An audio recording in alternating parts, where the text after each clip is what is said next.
മലയാളത്തിന്റെ പുതിയൊരു വീഡിയോയിലേക്ക് എല്ലാവർക്കും സ്വാഗതം. എന്നോട് കുറെ പേര് മെയിലും കാര്യങ്ങളൊക്കെ ആയിട്ട് ചോദിക്കുന്നുണ്ടായിരുന്നു, പ്രത്യേകിച്ച് നമ്മുടെ അബ്ദുറഹ്മാന്റെ കാര്യം സംബന്ധിച്ചിട്ട്. അതായത് സൗദിയിലൊക്കെ എങ്ങനെയാണ്, ഭയങ്കരമായിട്ട് റൂൾസ് കാര്യങ്ങളൊക്കെ എങ്ങനെയാണ്, അതുപോലെ അവിടുത്തെ ലോയും കാര്യങ്ങളൊക്കെ എങ്ങനെയാണ്, പിന്നെ അതുപോലെ ജോബിന്റെ കാര്യങ്ങളെ കുറിച്ചിട്ട് കുറെ പേര് മെയിലേക്ക് ഉണ്ടായിരുന്നു. അപ്പൊ നമ്മൾ ഇന്നത്തെ വീഡിയോയിലോട്ട് ചെയ്യാനായിട്ട് പോകുന്നത് സൗദി അറേബ്യയിലത്തെ ഒരു ലൈഫിനെ കുറിച്ചിട്ടാണ്. അതുപോലെ ജോബ് എങ്ങനെ അന്വേഷിക്കണം, അതിനെ കുറിച്ചിട്ടൊക്കെയാണ് നമ്മൾ ഇന്നത്തെ വീഡിയോയിലൂടെ പറയാനായിട്ട് പോകുന്നത്. വീഡിയോ ഇഷ്ടമായിരുന്നെങ്കിൽ തീർച്ചയായിട്ടും സബ്സ്ക്രൈബ് ചെയ്ത് ഫോളോ ചെയ്യാനായിട്ട് മറക്കണ്ട. നേരെ വീഡിയോയിലോട്ട് പോകാം. ആദ്യമേ സൗദിയുടെ ഒരു കാര്യം പറയുകയാണെന്നുണ്ടെങ്കിൽ, സൗദി എന്ന് പറയുന്നത് 100% ഇസ്ലാമിക് കൺട്രി ആയിട്ടുള്ള ഒരു രാജ്യമാണ്. ഏറ്റവും ആദ്യത്തെ ഘട്ടങ്ങളിലൊക്കെ ഈ സൗദി എന്ന് പറയുന്നത് ഒരു ദാരിദ്ര്യം പിടിച്ച ഒരു രാജ്യങ്ങളിൽ പെട്ട ഒരു രാജ്യമായിരുന്നു. ക്രൂഡ് ഓയിലിന്റെ സാന്നിധ്യം കൊണ്ട് തറഞ്ഞതോട് കൂടിയിട്ട് വളരെ ചെറിയ തോതിൽ ഡെവലപ്മെന്റ് ആയിട്ട് വന്ന് ഇപ്പോൾ നല്ലൊരു രാജ്യങ്ങളിൽ, അതായത് സാമ്പത്തിക രാജ്യങ്ങളിൽ ഒന്നായിട്ട് മാറിയ ഒരു രാജ്യമാണ് നമ്മുടെ സൗദി അറേബ്യ എന്ന് പറഞ്ഞ രാജ്യം. ഇവിടെ പ്രത്യേകിച്ചും ഇസ്ലാമിക് കൺട്രി ആയതുകൊണ്ട് തന്നെ അതിന്റെ മതപരമായിട്ടുള്ള ചട്ടക്കൂടിൽ നിന്നുകൊണ്ടായിരുന്നു ഇവരുടെ പല ഭരണകൂടങ്ങളും കാര്യങ്ങളൊക്കെ നിലനിൽക്കുന്നുണ്ടായിരുന്നത്. ഭരണകൂടം എന്ന് പറയുമ്പോൾ രാജവാഴ്ചയാണ്, അറിയാലോ. പക്ഷേ ഇതിലൊരു കാര്യമുണ്ട്, പുതിയ രാജാവ് വന്നതോട് കൂടിയിട്ട് ഇതിൽ പല കാര്യങ്ങൾക്കും മാറ്റമുണ്ടായി.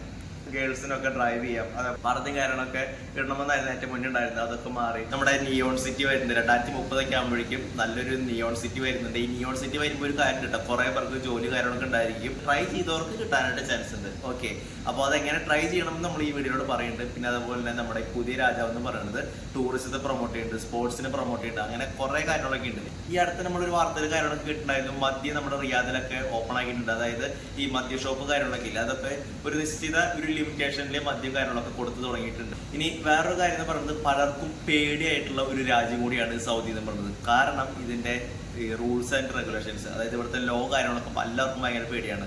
നമ്മുടെ അബ്ദുറഹ്മാന്റെ കാര്യം തന്നെ പറയുകയാണെന്നുണ്ടെങ്കിൽ, ആളെ ഏകദേശം ഒരു 18 വർഷത്തോളം ജയിലിൽ കൊണ്ടുവന്നിട്ട് വധശിക്ഷയ്ക്ക് വിധിക്കുമ്പോഴാണ് നമ്മുടെ കേരളത്തിലുള്ള ആൾക്കാരും അതുപോലെ പ്രവാസികളായിട്ടുള്ള ആൾക്കാരും കൂടിയിട്ട് ആൾ 34 കോടി രൂപ കൊടുത്തിട്ട് രക്ഷപ്പെടുത്താൻ വേണ്ടിയിട്ടുള്ള ഓട്ടത്തിലാണ്. ഫണ്ട് ശരിയായിട്ടുണ്ട്, പക്ഷെ അത് പ്രോസസ്സിങ്ങിലാണ്. ഓക്കെ, അപ്പൊ ആ ഒരു കാര്യത്തിലേക്കും നമുക്ക് മാറ്റിവെക്കാം. സൗദിയിലെ ഏറ്റവും കൂടുതൽ ലാഭം ഉണ്ടാക്കി കൊടുക്കുന്ന ഒരു കമ്പനിയാണ് നമ്മുടെ അരാംകോ എന്ന് പറയുന്നത്. രണ്ടാമത്തെ കമ്പനി എന്ന് പറയുന്നത് അൽമറായാണ് കേട്ടോ. ഓക്കെ, അപ്പൊ ഫസ്റ്റ് നമുക്ക് അരാംകോയിലെ പിടിക്കാം. ഇതിലെന്ന് പറയുമ്പോൾ ഓഫ്ഷോർ വരുന്നുണ്ട്, ഓൺഷോർ വരുന്നുണ്ട്, അതുപോലെ റിഫൈനറി വരുന്നുണ്ട്.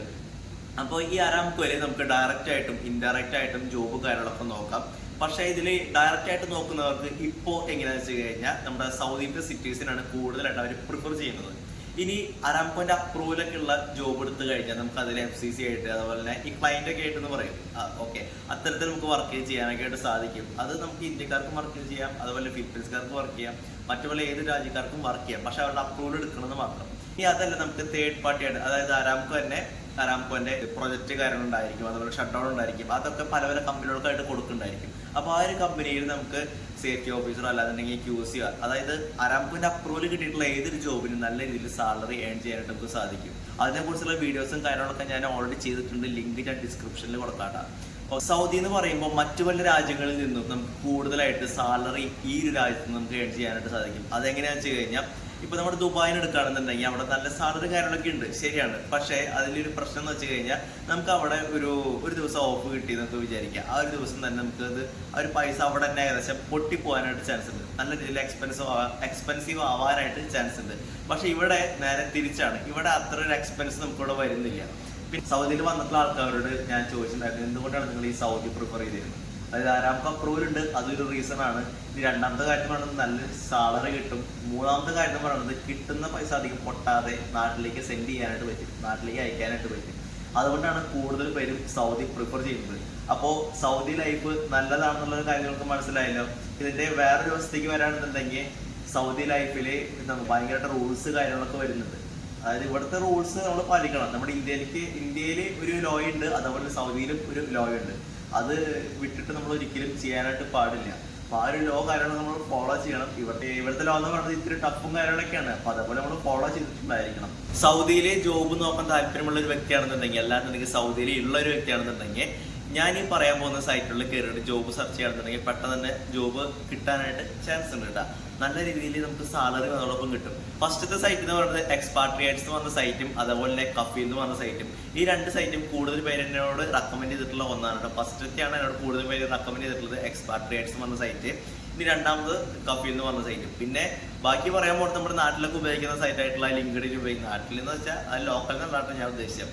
ലിങ്ക്ഡിൻ നമ്മൾ എപ്പോഴും ഉണ്ടാക്കി വെച്ചിരിക്കേണ്ട ഒന്നാണ്. ലിങ്ക്ഡിനിൽ നമ്മൾ ഒരു അക്കൗണ്ട് ഉണ്ടാക്കി വെച്ചിരിക്കണം. അത് ഏത് കമ്പനിയിൽ പോകുമ്പോഴും നമുക്ക് ലിങ്ക്ഡിനിൽ അക്കൗണ്ട് ഉണ്ടെന്നവർ ചോദിക്കും. ഓക്കെ, പിന്നെ ഇന്ത്യയിൽ നമുക്ക് ജോബ് നോക്കാം, പിന്നെ നൗക്കരി ഗൾഫിൽ നമുക്ക് ജോബ് നോക്കാം. ഇനി വേറെ രീതിയിൽ എങ്ങനെയാണ് സൗദിയിൽ വന്നിട്ട് ജോബ് നോക്കാമെന്നും കൂടി ഞാൻ പറഞ്ഞുതരാം. അതായത് നിങ്ങൾ സൗദിയിലത്തെ ഏറ്റവും ടോപ്പ് കമ്പനീസ് ഒക്കെ ഉണ്ടല്ലോ, അതായത് തേർഡ് പാർട്ടി കമ്പനീസ് കാര്യങ്ങളൊക്കെ ഉണ്ടായിരിക്കും ഈ ഓയിൽ ആൻഡ് ഗ്യാസ് ഫീൽഡിലേക്ക് സപ്ലൈക്ക് വിടുന്നത്. ഓഫ്ഷോറിലേക്ക്, ഓൺഷോറിലേക്ക്, റിഫൈനറിലേക്ക്, ഇവിടേക്കൊക്കെ ഈ ഷട്ട് ഡൗൺ പ്രൊജക്ട് കാര്യങ്ങളൊക്കെ ഉണ്ടാകുമ്പോൾ സപ്ലൈക്ക് ആൾക്കാർ വിടുന്ന കമ്പനികളുണ്ടായിരിക്കും. ആ ഒരു കമ്പനികളുടെ പേര് കാര്യങ്ങളൊക്കെ ഉണ്ടല്ലോ, ജസ്റ്റ് ഒന്ന് ക്രോമിൽ എടുത്ത് സെർച്ച് ചെയ്യുക. എന്നിട്ട് ആ ഒരു കമ്പനിയുടെ അബോട്ടിൽ പോയിട്ട് മെയിൽ ഉണ്ടായിരിക്കും. ആ ഒരു മെയിലിലേക്ക് നിങ്ങളുടെ CV കാര്യങ്ങളൊക്കെ സെൻഡ് ചെയ്ത് കൊടുക്കുക. എനിക്ക് പലരും കുറേ CV കാര്യങ്ങളൊക്കെ അയക്കുന്നുണ്ട്, ഒരു ജോബ് തരുമെന്നൊക്കെ ചോദിച്ചിട്ട്, ചേട്ടൻ്റെ കമ്പനിയിൽ ജോബ് തരുമെന്നൊക്കെ ചോദിച്ചിട്ട് പലരും CV കാര്യങ്ങളൊക്കെ അയക്കുന്നുണ്ട്. പക്ഷെ ഇവരോട് പറയാനുള്ള ഒരു കാര്യം എന്ന് വെച്ച് കഴിഞ്ഞാൽ എല്ലാവർക്കും നമുക്ക് ജോബ് കൊടുക്കാനായിട്ട് സാധിക്കില്ലല്ലോ. അപ്പോൾ നിങ്ങൾ ഒരു കാര്യം ചെയ്യണമെന്ന് വെച്ച് കഴിഞ്ഞാൽ, എൻ്റെ കമ്പനിയുടെ പേര് പറയുന്നത് സാമിൽ ഓഫ്ഷോർ ആണ്. നിങ്ങൾ ജസ്റ്റ് ക്രോമിൽ കയറിയിട്ട് സാമിൽ ഓഫ്ഷോർ ജസ്റ്റ് ഒന്ന് സെർച്ച് ചെയ്യുക. എന്നിട്ട് അതിൻ്റെ അബോട്ടിൽ പോയിട്ട് ആ മെയിലിലേക്ക് നിങ്ങളുടെ CV കാര്യങ്ങളൊക്കെ ഒന്ന് ജസ്റ്റ് ഒന്ന് സെറ്റ് ചെയ്ത് കൊടുക്കുക. റൂൾസ് ആൻഡ് റെഗുലേഷൻസ് ഞാൻ മുന്നേ പറഞ്ഞിട്ടുണ്ടായിരുന്നു. അതായത് ഇവിടുത്തെ ലോയും കാര്യങ്ങളൊക്കെ ഭയങ്കരമായിട്ട് കണിശമാണ്. അതേപോലെ രണ്ടാമത്തെ കാര്യം എന്ന് പറഞ്ഞാൽ ചൂടും, ഏതൊരു GCC കൺട്രീസിലും ചൂടും കാര്യങ്ങളൊക്കെ ഉണ്ടായിരിക്കുമല്ലോ. പക്ഷേ ഇവിടെ ഒരു കാര്യം വെച്ച് കഴിഞ്ഞാൽ കുറേ വർഷങ്ങളായിട്ട് 30 വർഷമായിട്ട് 35 വർഷമായിട്ട് ഇവിടെ ജോലി ചെയ്യുന്ന ആൾക്കാരുണ്ട്. അവർക്കൊക്കെ സൗദി യാതൊരു കുഴപ്പമില്ല. നമ്മുടെ സ്വന്തം, അതായത് നമ്മുടെ നാട്ടിലെ വർക്ക് ചെയ്യുന്ന പോലെയാണ് അവർ ഇവിടെയും വർക്ക് ചെയ്യുന്നത്. ജോബും കാര്യങ്ങളൊക്കെ കിട്ടി, നല്ല സാലറി ഉണ്ട്, യാതൊരു കുഴപ്പമില്ല എന്നുണ്ടെങ്കിൽ നമുക്ക് അവിടെ സുഖമായിട്ട് വർക്ക് ചെയ്യാം. പക്ഷെ അവിടുത്തെ അന്തരീക്ഷം കൂടി നമ്മൾ നോക്കണം. അതായത് ചിലവരിപ്പോൾ നമ്മളതിനെ ഉപദ്രവിക്കുകയാണ്, അല്ലാന്നുണ്ടെങ്കിൽ നമ്മളോട് ഭയങ്കരമായിട്ട് ഹരാസ് ചെയ്ത് വർത്താനം കാര്യങ്ങളൊക്കെ പറയാണ്, ഭയങ്കര ഉപദ്രവം കാര്യങ്ങളൊക്കെ ആണെന്നുണ്ടെങ്കിൽ നമ്മൾ പരമാവധി അവിടുന്ന് ഒഴിഞ്ഞു മാറി നിൽക്കുക. അല്ലാന്നുണ്ടെങ്കിൽ ആ ഒരു കമ്പനി മാറുക, അല്ലാന്നുണ്ടെങ്കിൽ അത് ടോപ്പ് അതോറിറ്റിയിൽ ജസ്റ്റ് ഒന്ന് ഇൻഫോം ചെയ്യുക. അല്ലാതെ നമ്മൾ ഒരിക്കലും ഒരു കാരണവശാലും നമ്മൾ അവരെ കയറി ചൊറിയാനോ അവരെ കയറിയിട്ട് ഉപദ്രവിക്കാനോ ഒന്നും ചെയ്യാനായിട്ട് നിൽക്കരുത്. കാരണം എന്ന് വെച്ച് കഴിഞ്ഞാൽ നമ്മുടെ കൺട്രി അല്ല ഇത് എന്ന് പറയുന്നത്. ഓക്കെ, നമ്മളൊരു വേറൊരു രാജ്യത്ത് വന്നിട്ട് പ്രവാസിയായിട്ട് വന്നിട്ട് അവിടെ പണിയെടുക്കാൻ വന്നതാണ്. അപ്പോൾ നമ്മളെന്തെങ്കിലും ചെയ്ത് കഴിഞ്ഞാലും അവർ ഇവിടുത്തെ രാജ്യത്തെ ആൾക്കാർ കൂടുതലായിട്ട് പ്രിഫർ ചെയ്യുക, അതായത് അവരുടെ രാജ്യത്തെ ആൾക്കാരെ ആയിരിക്കും. നമ്മുടെ രാജ്യത്ത് മാത്രമാണ് ഈ അതിഥി ദേവോ ഭവ എന്നുള്ളൊരു കൺസെപ്റ്റ് നമ്മുടെ നാട്ടിലെ മാത്രമേ ഉള്ളൂ. ഇവിടെ ഒന്നും അങ്ങനെയല്ല. ഓക്കെ, അപ്പം നമ്മൾ വീഡിയോ ഇവിടെ വെച്ച് വൈൻഡപ്പ് ചെയ്യാണ്. വീഡിയോ ഇഷ്ടമായിരുന്നെങ്കിൽ തീർച്ചയായിട്ടും സബ്സ്ക്രൈബ് ചെയ്ത് ഫോളോ ചെയ്യാനായിട്ട് മറക്കണ്ട.